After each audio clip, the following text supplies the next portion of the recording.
Hello and welcome to Nick's Allotment Diary from our local potato day. So we have first early varieties, Allotment, Pear, Morphonia, Wilger, I've grown those before, Kidney, they're the ones that are Jersey Royals.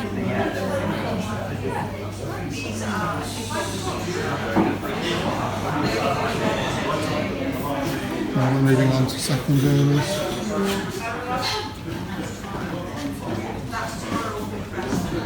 Vivaldi, Carlingford, Anya. I've grown those before, I might try those again this year.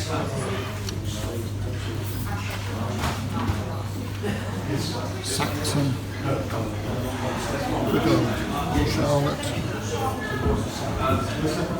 Morid, Estima.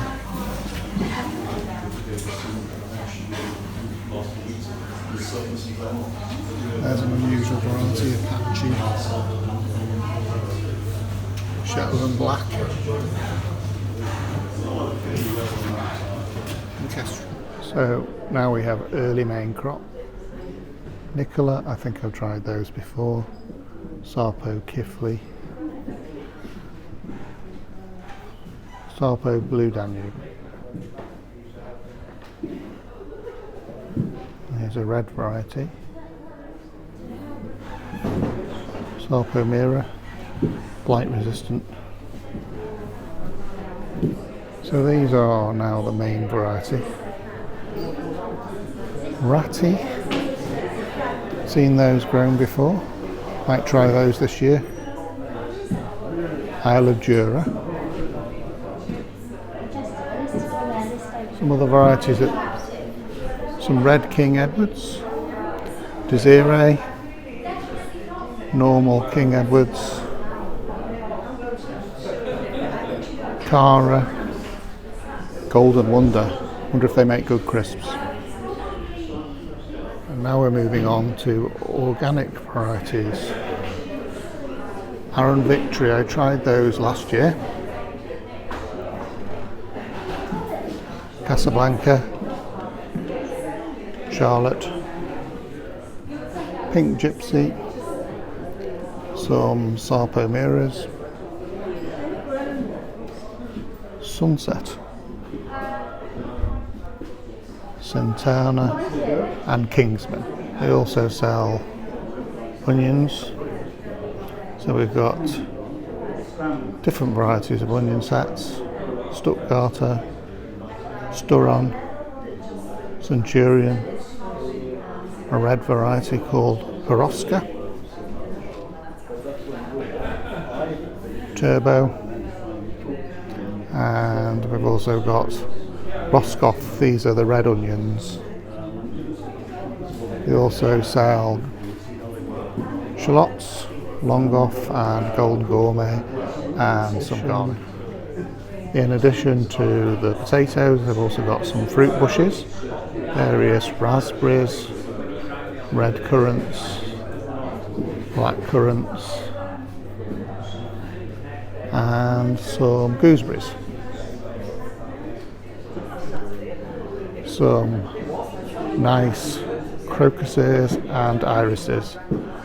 A lovely spring display. They also sell seeds at £1 a packet. Now I definitely need some climbing French beans because I've used them up last year and the ones I saved didn't dry out properly, so they went mouldy. So I'm definitely going to get some Cobra and Blue Lake, both of which I've grown before and they're very good varieties. I hope you enjoyed that visit to my local potato fair and seeing all the different varieties of potatoes that I've got available.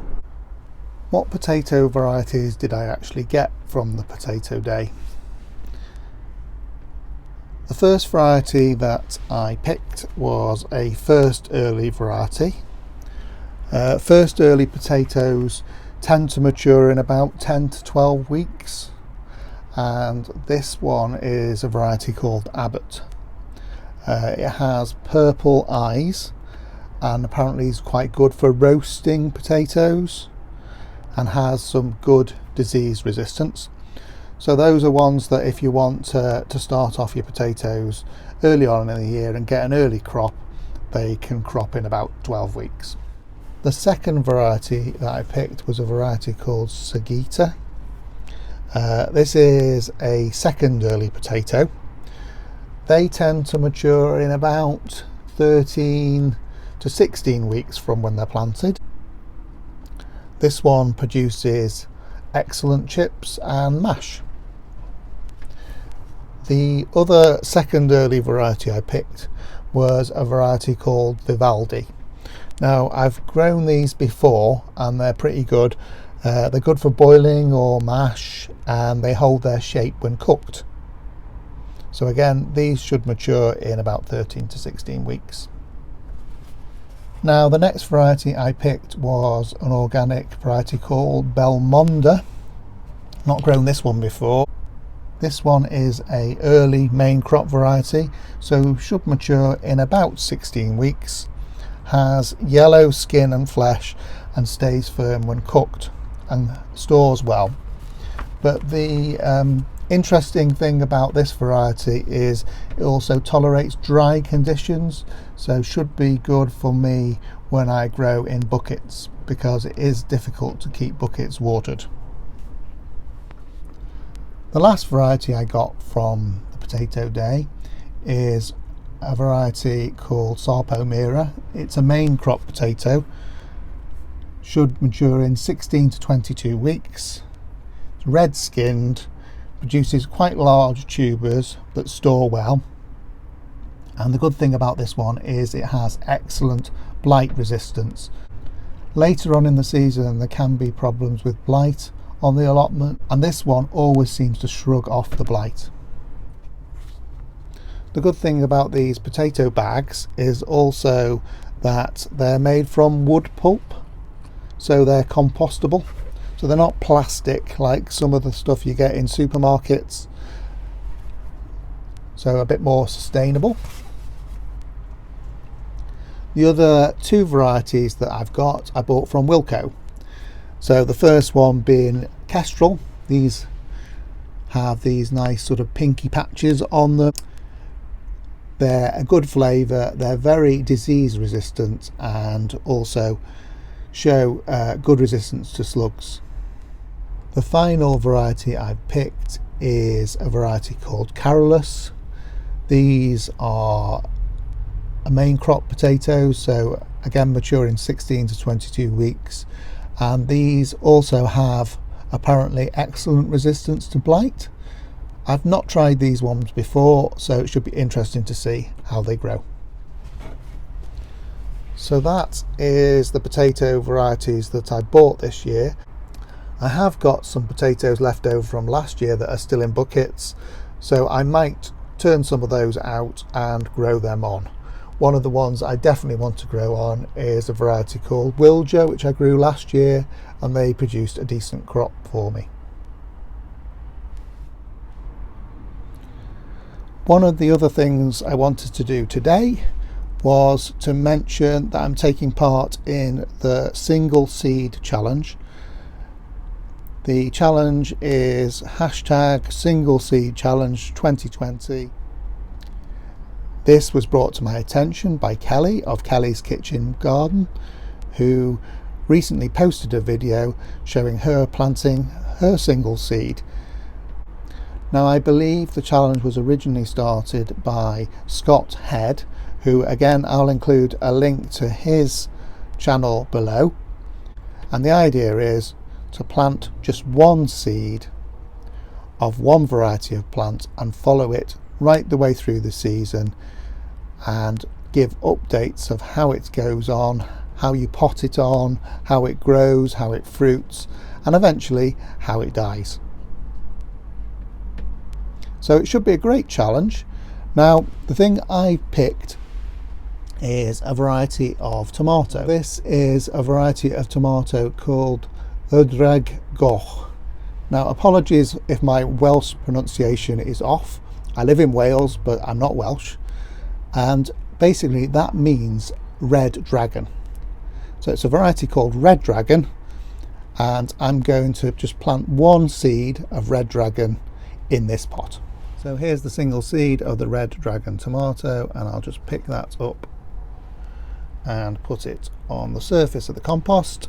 So I'll just now cover it over with a little bit of compost and then label it. There we go.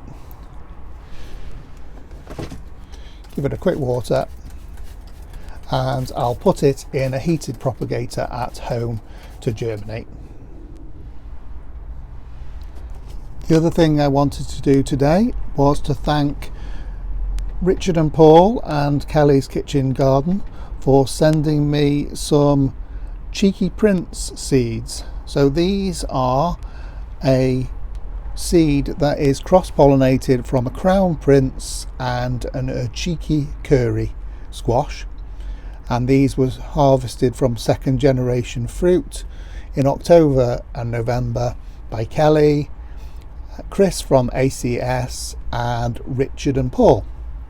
So I'd like to thank them all for sending me these seeds. I will be waiting to plant these until April or May because squash don't like it cold. So thank you again, Kelly and Richard and Paul. I'll include links to their channels in the description below this video. Thanks very much for joining me at Nick's Allotment. I'll see you again next time.